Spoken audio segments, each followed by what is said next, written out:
I was written by people who had already worn this path real deep. You know, I was written by people who were extremely unhealthy and addictive and compulsive and had their own stuff going on, like many of the people that wrote many of you, many of us. And what happens when that stuff is unexamined and there is a little brain is that it basically gets picked up out of the parent or the caretaker. It gets scooched over a couple of inches and then it gets set down into the brain of the child. And I absolutely had that. My brain, my personality, my inclinations, my reflexes were written in the context of poor health and addiction and compulsion and self-hate and self-sabotage. And so this is my foundation. This pattern is my foundation. I'm sort of like Drew Barrymore. I love Drew Barrymore. I remember reading her autobiography, when I was like 14, and I was like, we should hang out. So I was smoking by 11 or 12, drinking very young, drugs very young. By the time I was 18, I was over 300 pounds. And there's no other way that could have gone down. Considering the tools that I was given and the understandings of the world that I was given and the insatiable desire to feel different in any moment, considering all of those things that I was given, there was no other way I could have come up in the world but the way that I did, and I have accepted that. But that doesn't mean that I wanted to stay there. You know, I tried to quit smoking. I tried to drink like I saw my friends drinking and not out of control. I certainly tried to lose weight. I mean, I was going to my first Weight Watchers meeting by the time I was 5. And with my mom, you know, whatever.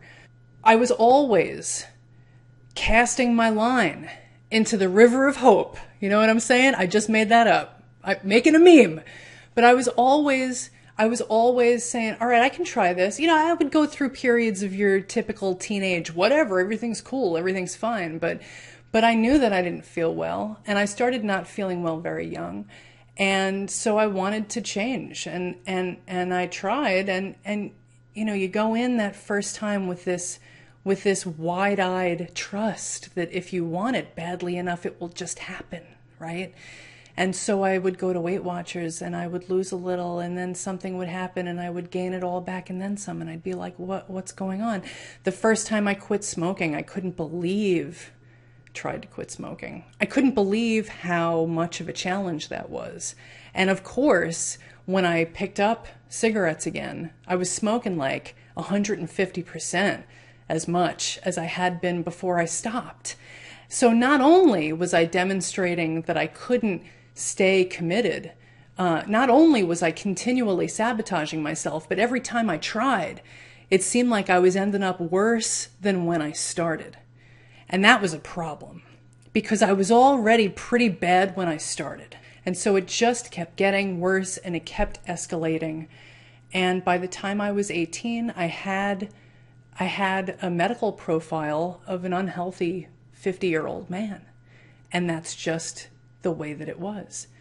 And so desperate to stay committed, desperate to not sabotage myself anymore, I had weight loss surgery when I was 23. I had gastric bypass. I had the full shabam, right?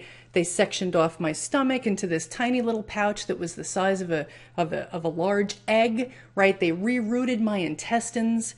They did it laparoscopically, but it was still serious business. And I did that. I had that surgery because I knew that they were lying. I knew that really once I had the surgery, I would never be able to overeat again. They were telling me that it was just temporary and that I could stretch my pouch out if I overate. And I was like, la, la, la, la, la, la, la, I'm going to be different. I'm going to be different. You just wait and see. It's going to hurt, so I'm not going to do it. La, la, la, la, la. And I did. I mean, it worked for a year. For a year, I didn't overeat. For a year, I lost weight consistently. I lost a lot of weight fast, right?